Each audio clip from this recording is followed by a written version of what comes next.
cierto es que en estos tiempos de crisis, además de impactar el virus a nuestra salud, también se impacta nuestra economía.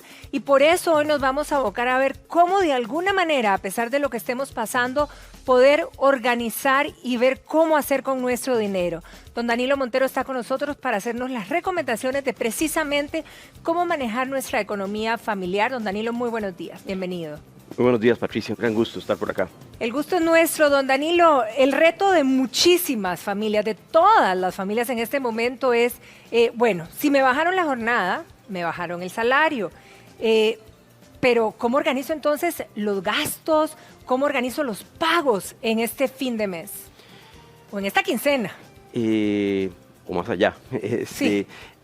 Usted lo acaba de plantear muy bien desde el principio. La salud financiera es totalmente comparable a la salud física.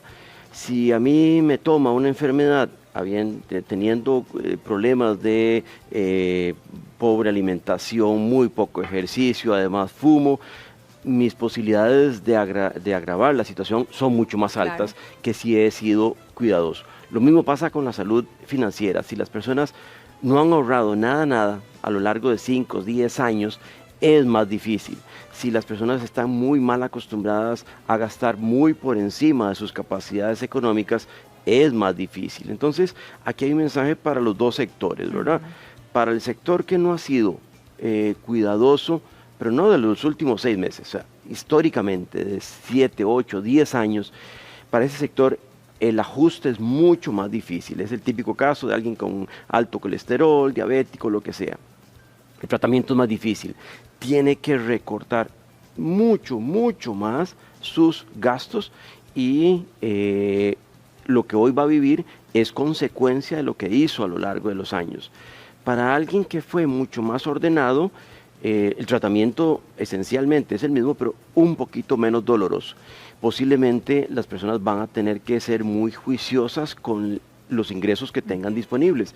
Si a la persona le recortaron el salario, si a la persona le suspendieron el contrato laboral, tiene que comenzar a preguntarse con cuánto combustible cuento, con cuánta plata cuento. Y esa plata comenzar a medir para cuánto tiempo me da. Y evidentemente eso nos obliga a definir qué cosas se van a recortar y qué cosas no se pueden recortar. Evidentemente la comedera va a ser necesaria, los lujos quedan para otra época. Ya las crisis hemos tenido muchas y entonces ya de estas saldremos. No es el momento para considerar ninguna de las inversiones que queríamos hacer, mucho menos un viaje, un paseo, no hay. Hombre, es que de todos modos no hay oportunidad, nadie nos va a llevar, además.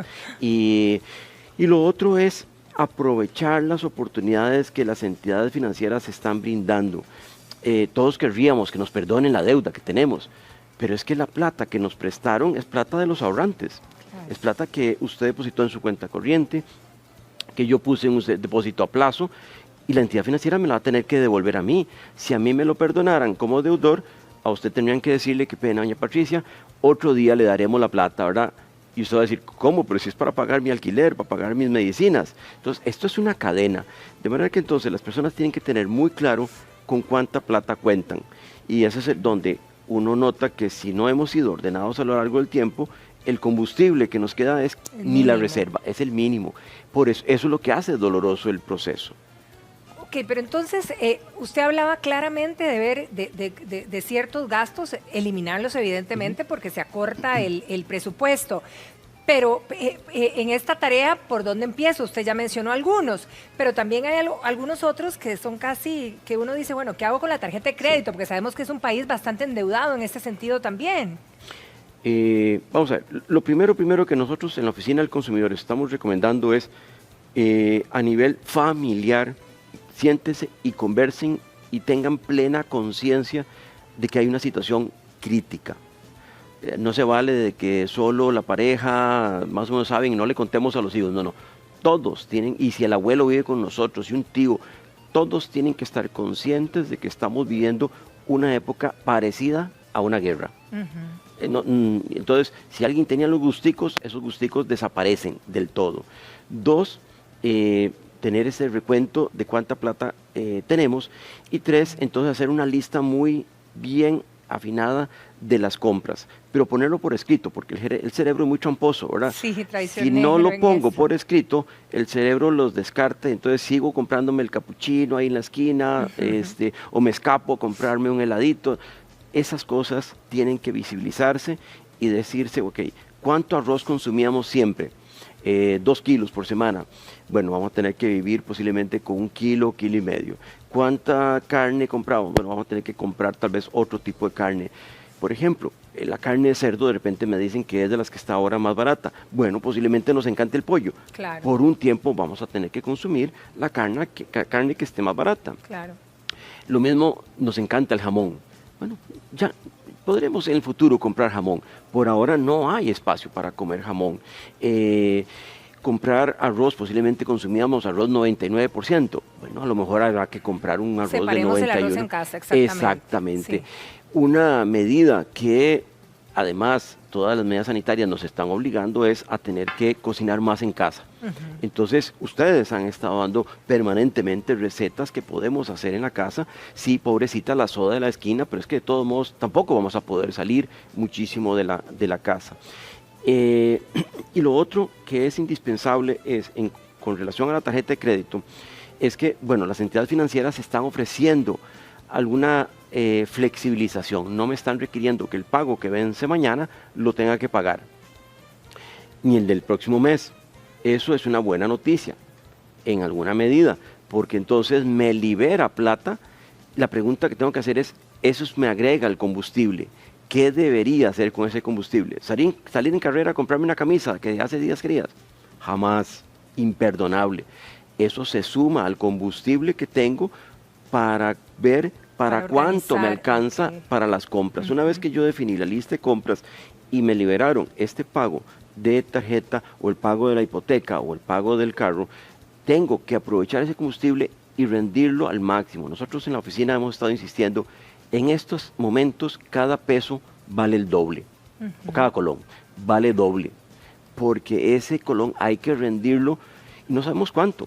Pueden ser 2 semanas, 3 semanas o 2 meses, 5 meses. Entonces, muy probablemente de esto vamos a salir muy pronto. Las autoridades sanitarias han hecho un extraordinario trabajo, pero lo que vamos a tener que después es revisar todos los efectos, porque esa cuota de la tarjeta de crédito que me pospusieron, no me la perdonaron, me la trasladaron, pero yo dentro de 2 o 3 meses tengo que volver otra vez a pagar mis deudas. Claro. Para entonces ojalá que tenga mis ingresos otra vez más o menos restablecidos. Ahora, don Danilo, ¿cuál sería el planteamiento, digamos, para las personas que en esta etapa recibieron, por ejemplo, una liquidación, que fueron cesados completamente, pero tienen su liquidación?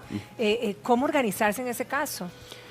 De nuevo, eso suma al combustible. Si teníamos un ahorrito y le agregamos la liquidación, teníamos, no sé, por decir algo, 300,000 ahorrados y nos agregan una liquidación de 300,000, ok, ese combustible lo comparamos contra la lista de compras. En la lista de compras resulta que vamos a gastar 200,000. Bueno, podremos ajustar las compras a 150,000, ok, entonces ahí tenemos como para 4 meses. Podemos negociar con el dueño de la casa y el alquiler nos baje la tarifa por 2, 3 meses.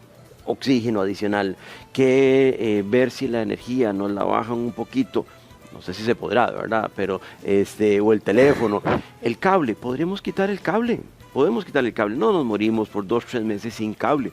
De nuevo, son épocas muy parecidas a una guerra, no nos vamos a morir que 2, 3 meses no tengamos, de todos modos no hay fútbol. Que es la pasión de los ticos. Y entonces podemos pasar con solo la televisión local. Además hay muchas buenas programaciones. Entonces eso va generando poquitos a ese oxígeno que nos va a quedar y apegarnos a esta lista de compras. Si vamos al supermercado y llevamos previsto comprar solo 2 bolsas de arroz, solo compremos 2. Solo porque vemos que alguien lleva 4 o 5, nosotros vamos a comprar 4 o 5. Eso no tiene sentido porque estamos consumiendo liquidez efectivo que nos resulta vital.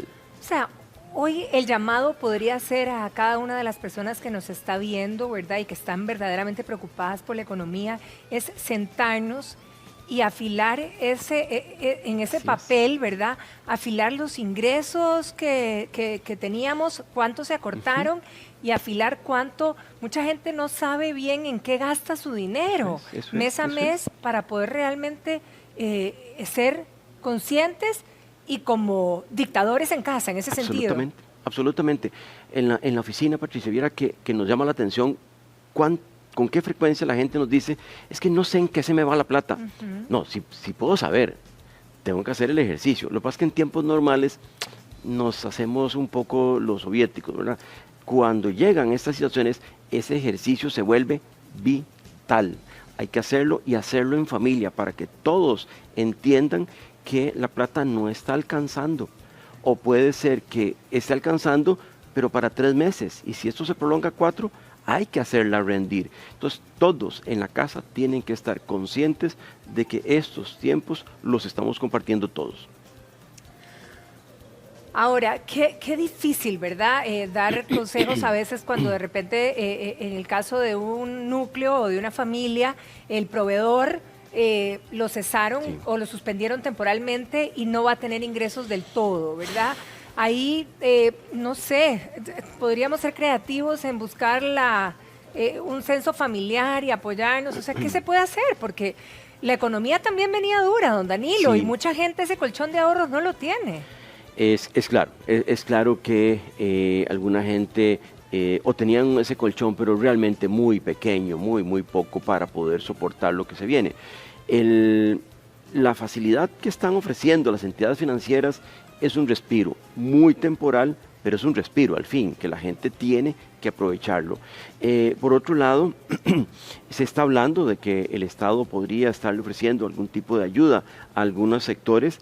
Aquí en esto tenemos que distinguir personas que ya venían con problemas del año pasado, que han sido muy alegres, muy liberales en su gasto, un poquito desordenados posiblemente, versus las personas que han sido ordenadas, pero de repente lo cesan en el trabajo. Así es. Eso no es su culpa. Esas personas deberían tener prioridad. O sea, realmente no se vale que, y lo hemos visto en la oficina del consumidor, con cómo nos han llegado personas que están pidiendo que les perdonen las deudas, pero eran problemas que ya venían desde el año pasado, que todavía mantienen el trabajo, pero su salario no les alcanza ni les alcanzaba el año pasado.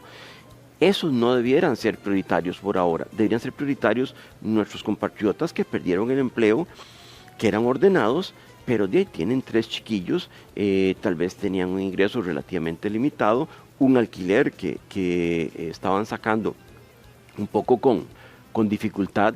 Esa persona tiene y debería tener prioridad en la asistencia de las entidades financieras, en la asistencia del Estado. Ahí hay que pensar además en ver si se pueden generar ingresos. Hemos visto casos de personas que se quedan, sí, efectivamente, sin el empleo temporalmente, pero son buenos tocando guitarra. Podrían dar algunas clases por internet, no hay que salir. A lo mejor son buenos dando algunas clases de matemáticas y podrían ayudarle a algunos chiquillos del barrio. Son buenos en inglés. Tenemos que ser muy creativos en estos momentos. A lo mejor la señora sabe hacer unas empanaditas o un postre deliciosísimo y se entrega a domicilio. Hay que ser extraordinariamente imaginativos y creativos, porque sí, efectivamente, incluso aunque el Estado viniera y nos pusiera un billete en la mano todos los meses, puede ser que no sea suficiente. Igual tenemos que poner de nuestra parte. La zozobra aquí es cuánto va a durar esto, ¿verdad? Ya hay empresas que cesaron a sus empleados desde hace prácticamente 2 semanas. Para abril hay muchísimas más personas que quedan fuera de sus trabajos o con salarios reducidos en algún porcentaje. Entonces, si bien es cierto, bueno, uno le pide a Dios que esto pase lo más pronto posible, pero ¿cómo proyectarnos? Porque uno dice, bueno, voy a organizarme para abril, ¿verdad? Que es este mes. ¿Y qué pasa en mayo? Pues después, sí. Vamos a ver. Hay economistas que piensan que esta crisis va a pasar, o lo vamos a superar relativamente pronto, digamos que hacia junio, julio, pero es que todavía nos falta bajar más. Y esa es la complicación. Aunque alguien nos garantizara que en 6 meses vamos a estar en la recta final, no, no es así. Hay que ser que en junio, julio ya volvemos a la normalidad, pero si seguimos bajando todavía más semanas, eso es prolongar el sufrimiento de muchos costarricenses y esa es la complicación. Lo otro es que además tenemos que prever que Costa Rica ha sido muy ordenado en la parte sanitaria y puede ser que lo superemos, muy probablemente como el ministro de Salud lo ha sugerido, pero es que necesitamos que nuestros socios, los que nos compran nuestros productos de turismo, los que nos compran en el exterior las frutas, también se recuperen. Se recuperen. Entonces son muchas cosas a la vez y entonces por eso tenemos que hacer algunos números que nos permitan pensar que podemos sobrevivir no 1 o 2 meses con el combustible que tenemos, sino posiblemente más tiempo. La devolución del FCL, que es posiblemente casi inminente que se va a dar, va a ser para personas que perdieron el empleo. Bueno, ese es otro. O que se les redujo el porcentaje de salario. Exactamente. Ese es combustible que se suma y entonces si nuestros gastos más o menos dijimos en el súper, en la comedera son 150,000 al mes y se nos agrega el FCL, ese es combustible que entonces antes nos alcanzaba el combustible para 3 meses, bueno a lo mejor ahora nos va a rendir para 4 o un poquito más de 4. Eso hay que hacerlo y es un ejercicio que hay que respetarlo y creo que usted utilizó la palabra correcta, como dictadores en la casa. Por eso es necesario que todos en la casa estén conscientes. Claro. No estamos limitando la cantidad de comida por gusto. El desperdicio nunca es admisible. En este momento es un pecado desperdiciar una pizca, ¿verdad? Porque no solo para nosotros es dinero que perdemos, es que alguien podría haberlo compartido con nosotros. Y entonces todos esos recursos que vayan saliendo son indispensables que se sumen y llevar esta anotación, y en eso debo reconocer que ustedes las mujeres son mucho más ordenadas. O sea, a los hombres se les recomendaría, déjele esta tarea a su señora, a su pareja. Ella es mucho más ordenada, tienen un sentido de la prioridad que lo tienen mucho más afinado de cientos de años. Déjele esa tarea a ella y que vayan chequeando cuánto arroz deberíamos haber gastado, ahorita debería quedar medio kilo, ahí está el medio kilo, cuánto alcanza de carne, cuánto alcanza de verduras, frutas, ese control hay que llevarlo casi que diario. Don Danilo, a ser diligentes, muchísimas gracias de verdad por haber venido a compartir con nosotros, por sus recomendaciones y bueno, esperemos que todo esto pase lo más pronto. Muchas gracias. Dios quiere que sí, mucho gusto, Patricia. Así es. Bien, nosotros nos vamos para el jardín, Vero.